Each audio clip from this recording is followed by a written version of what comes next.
Le marché tend-il un piège ultime aux vendeurs à découvert? Le marché plonge, tout est au rouge.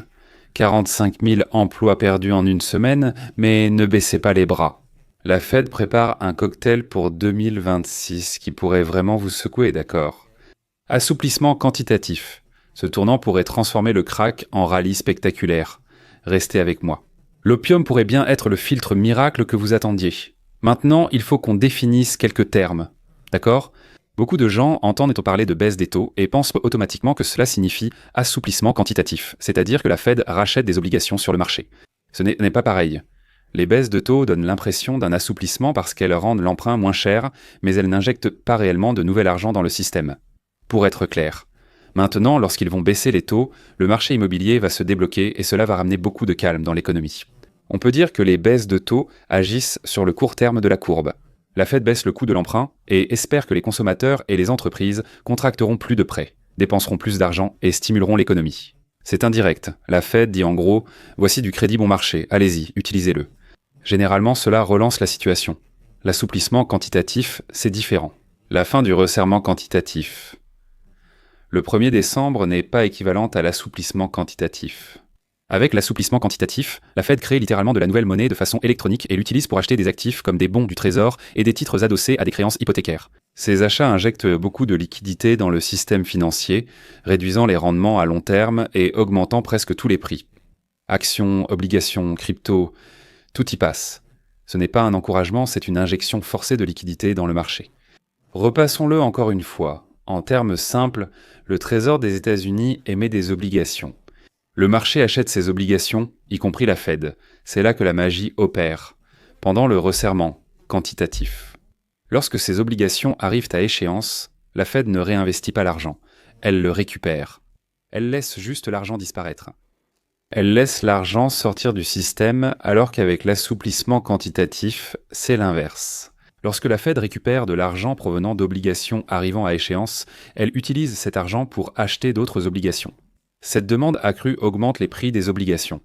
Une obligation de 1 000 $ peut se négocier à 1 100 $, mais les intérêts restent fixes. Par exemple, un taux d'intérêt de 5% donne 50 $ de rendement annuel. Cela signifie que le rendement baisse alors, parce que le prix de l'obligation a augmenté, passant de 5% à environ 4-5%. Maintenant, les investisseurs avisés détestent les rendements plus faibles, donc ils se retirent des obligations et se tournent vers des actifs à rendement plus élevé, comme les actions et les crypto-monnaies. Cette rotation, ainsi que toute la nouvelle liquidité, c'est ce qui fait monter les marchés. La différence devient assez évidente quand on regarde l'histoire. En 2008, la Fed a abaissé les taux jusqu'à zéro. C'était une réponse à une crise, mais les marchés chutaient toujours. La liquidité est revenue avec le lancement du assouplissement quantitatif, permettant aux actions d'atteindre leur point bas. Idem en 2020. Les baisses de taux ont précédé, mais c'est le assouplissement quantitatif illimité qui a relancé les marchés et déclenché l'un des plus grands marchés haussiers.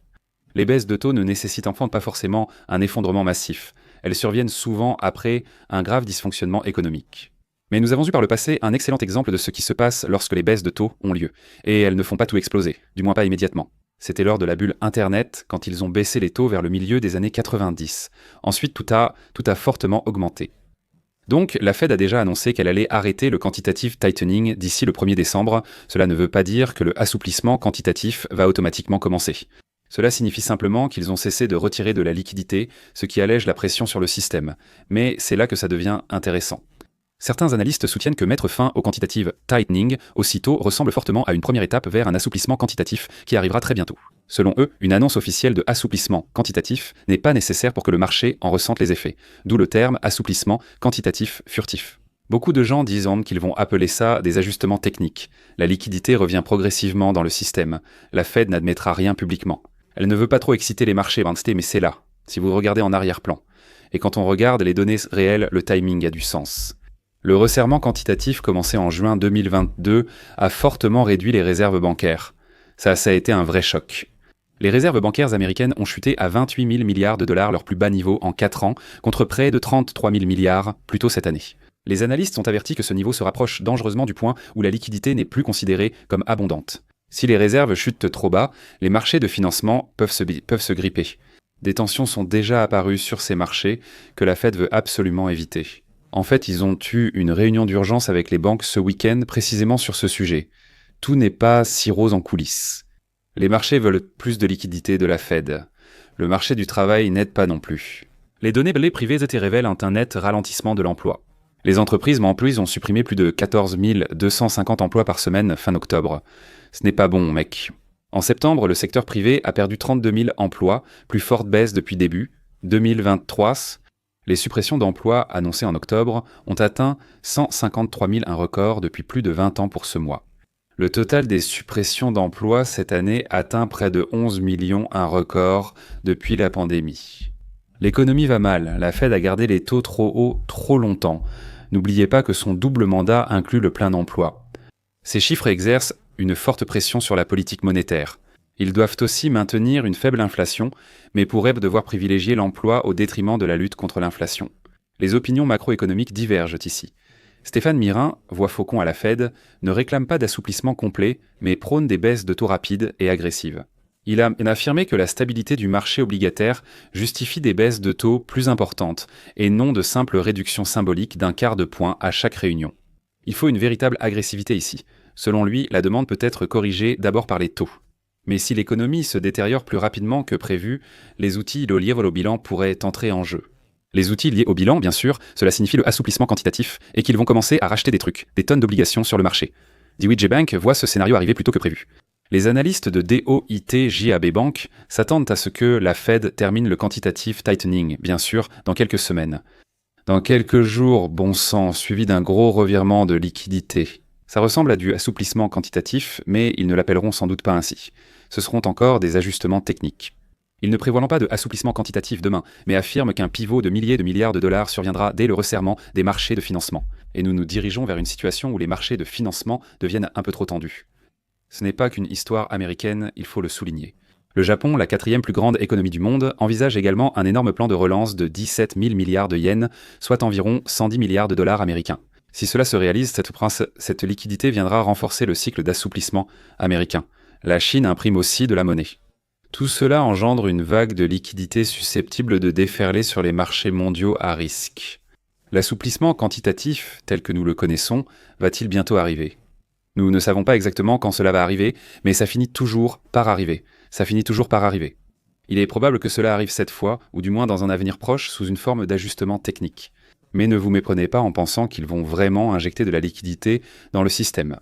Le resserrement quantitatif s'arrêtera avant la fin de l'année, évitant ainsi un drainage de liquidités, ce qui est crucial.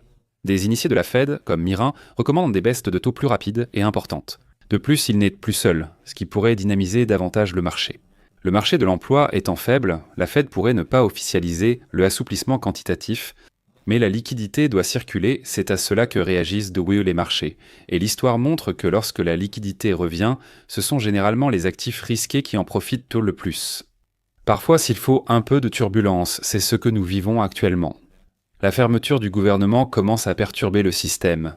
Soyez donc prudents, des secousses sont à prévoir. Parfois, les choses sont difficiles. Mais la scène se prépare et les baisses de taux QTN accélèrent la discrétion. Le assouplissement quantitatif débute.